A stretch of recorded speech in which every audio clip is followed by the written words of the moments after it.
Today on Public Eye News, man arrested after crashing into electrical pole in Delta County, and the University of Wisconsin Regent Committee erases excess credit surcharges. Later, Marin Parks will have your weather for the weekend, and Scott Minch will be back with your sports update. Hi, I'm Ross Ray. And I'm Caden Minus, and this is Public Eye News.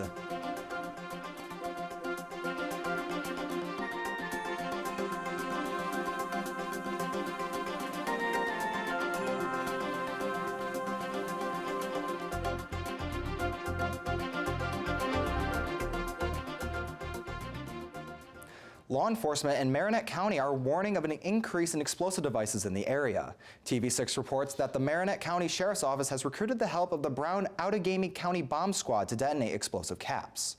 Marinette County Sheriff Jerry Sauve reported that 2 incidents have occurred, one in Stevenson on Army Lane and the other in Niagara on Van Ginkel Road. The latter involved 90 explosive caps which were disposed of without incident. Sauve has encouraged the public to remain vigilant and report any suspicious devices or packages. And lizards, tarantulas, and a prairie dog and a desert tortoise are among the 40 animals that were seized from a home in Lansing, Michigan during a neglect investigation on Wednesday. Ingham County Animal Control officers also found rats, mice, and an iguana and 24 dogs and cats. Animal Control Director Heidi Williams described the 22-year-old tortoise as, quote, a pretty good-sized boy, end quote.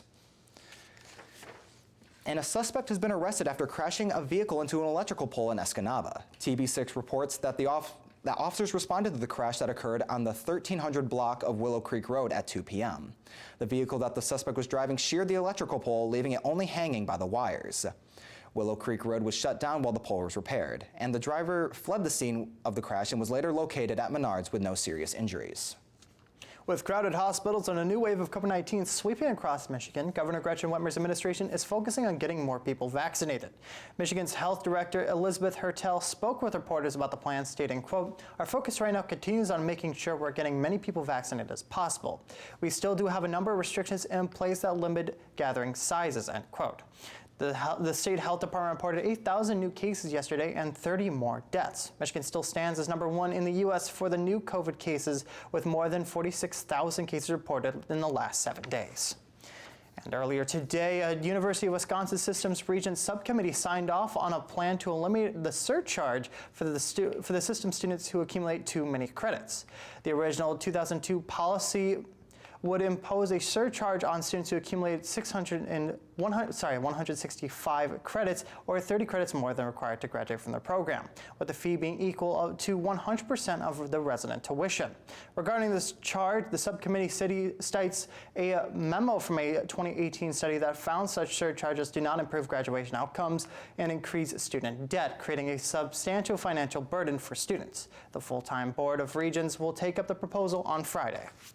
And the Roman Catholic Diocese of Duluth, Minnesota, has appointed a new bishop following the 2019 death of its longtime leader and the resignation of its chosen replacement. The Very Reverend Daniel Felton from the Diocese of Green Bay, Wisconsin, was appointed by Pope Francis to serve the 10-county northeastern Minnesota Diocese.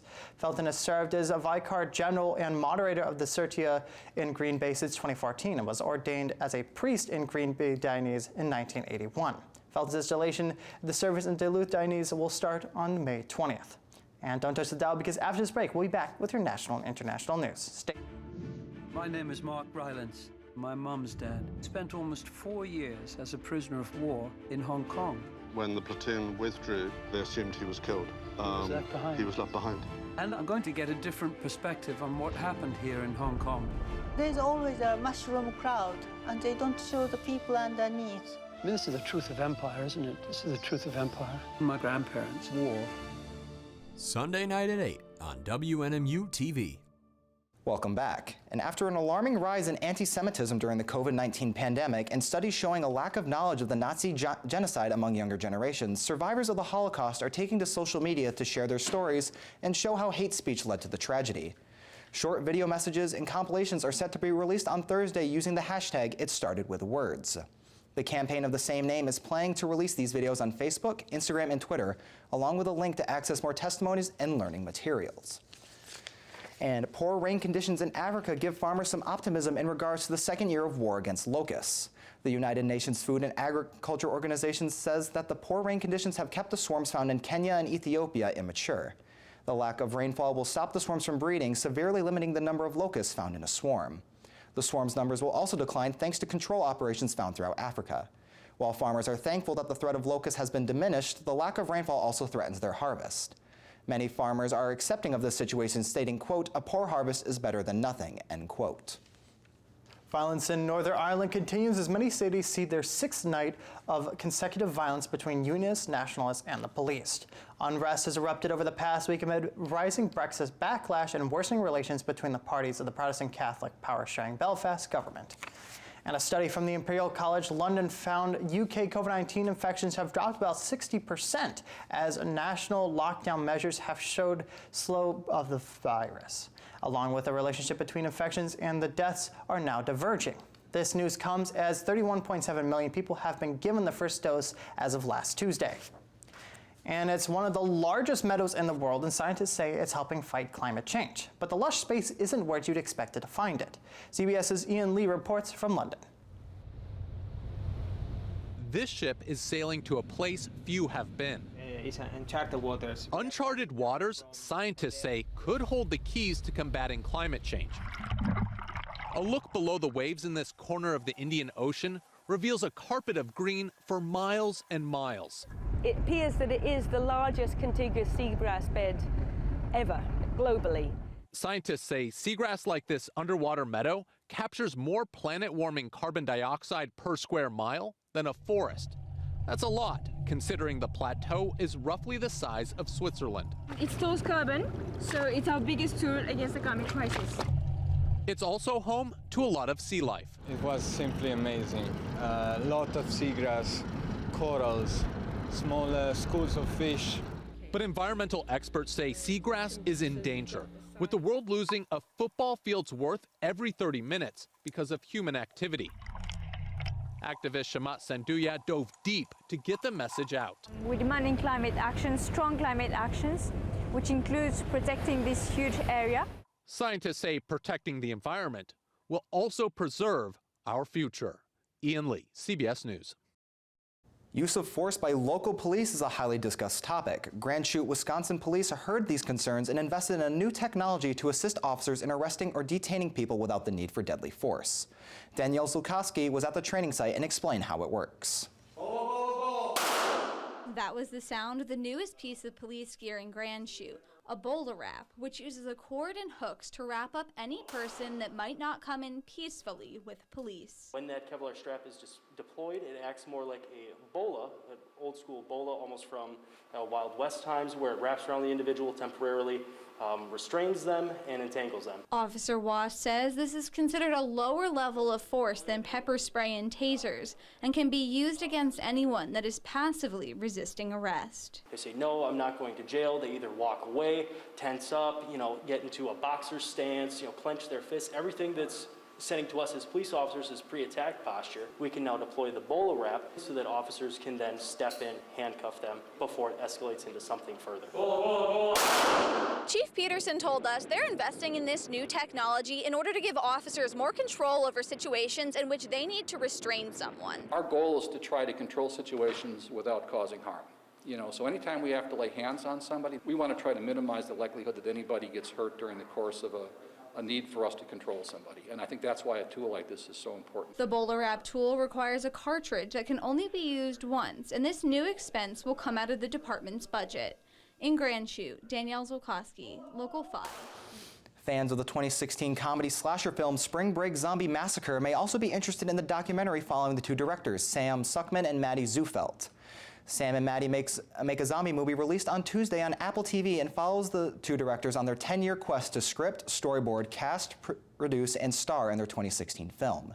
Sam and Maddie, who are both diagnosed with Down syndrome, love the critical acclaim they received for their film. The documentary focuses solely on the sheer determination the men showed on their project. The hope of the documentary is to normalize putting neurodivergent individuals in charge of the creative process. And don't go away, because after this break, Marn will have your weather report and Scott will have your sports updates. Stay tuned. Who's our president? Trump's our president! Fight for Trump! They stormed the Capitol. They were hostile. They were venomous that their country somehow was being taken away from them. and plotted to kidnap a governor. A terror plot to kidnap Governor Gretchen Whitmer. And so you think the guys were planning to arrest her? It was going to be a citizen's arrest. Frontline and ProPublica investigate the rise of far-right extremism. Tuesday night at 10 on WNMU-TV. And welcome back to Public Eye News. My name is Maren Parks, and I'll have your weather for the day. Behind me is the hot yet cloudy NMU campus, and let's take a look at our current conditions. Right now it is mostly cloudy with a temperature of 55 degrees and winds blowing east-southeast at 9 miles per hour and a barometric pressure of 29.65 inches and falling. Tonight we will see some scattered showers with a low of 47 degrees and winds blowing southeast at 10 to 15 miles an hour. And looking ahead to tomorrow, we will also see some more scattered showers with a high of 55 degrees and winds south-southeast at 13 miles an hour. And now taking a look around the UP, starting in Sault Ste. Marie, we have 62 degrees and mostly sunny. And in Manistee, 54 degrees with some scattered showers. In Escanaba, 52 degrees with scattered showers. And all the way down to Menominee, 53 degrees and mostly cloudy. Taking a look at the other side of the UP, up in Iron Mountain, it is 65 degrees and mostly cloudy. Up in Ironwood, 63 degrees with some scattered showers all the way up in Houghton, 56 degrees and cloudy. And back home in beautiful Marquette, 55 degrees and mostly cloudy. Let's take a look at your week ahead. On Saturday, we will have a high of 50 degrees and a low of 39 degrees with mostly cloudy skies. On Sunday, a high of 46 degrees and a low of 40 degrees and some scattered showers throughout the day. And then on Monday, we'll have a high of 49 degrees, a low of 37 degrees, and some evening showers. Now let's take it over to Scott with your sports. Thanks a lot, Maren. The Detroit Pistons' longtime team physician, Dr. Benjamin Paolucci, passed away at the age of 84 on Wednesday. Paolucci was the team's doctor for over 40 years and was with the team for all 3 of its NBA championships. Paolucci retired in 2015 and moved to Florida to enjoy his retirement. Before joining the Pistons staff, Dr. Paolucci played college football and had a brief stint with the Detroit Lions before serving in the Army. According to former Pistons players, he was not just the team doctor, but a respected and loved member of the team. Today officially marked the start of the 85th Masters Tournament in Augusta, Georgia. Lee Elder, Jack Nicklaus, and Gary Player kicked off the play this morning with an honorary tee-off to start the tournament. It's a historic moment for the tournament as it was the first time Lee Elder had been invited to the opening ceremonies. Elder was the first black man to play in the Masters back in 1975 and blazed the trail for future players to follow in his footsteps. In addition to inviting Elder to open the tournament, the club that hosts the Masters endowed 2 scholarships to a local university in Elder's name. Dallas Cowboys quarterback Dak Prescott is back on the field just months after he suffered a gruesome leg injury. A video had surfaced of Dak taking snaps and working on throwing a football as he works to get back into playing shape. The last time Prescott was seen on a football field, he was being carted off after suffering a compound fracture and dislocation of his ankle. The video, even though it is short and doesn't show much, is a very promising sign for Cowboys fans who are still unsure if Prescott will be healthy for the upcoming season. Well, it definitely seems like there's some interesting things going on in the sports world. We're finally getting back to some normalcy with the Masters going on. You have anyone you'd like to win the tournament? No one in particular. I will be watching that later on the weekend. I'm just interested in general to see the Masters going on, but it should be a very fun one to watch. Very historic tournament. Obviously, there's so many traditions, and it's finally nice to see the awesome things finally getting back to at least some sort of normalcy. But unfortunately, that is all the time we have for today. On behalf of everyone down here at WNMU Channel 13, I'm Scott Minshaw. I'm Ross Ray, and thank you so much for tuning in to Public Eye News. We'll see you guys tomorrow for some more.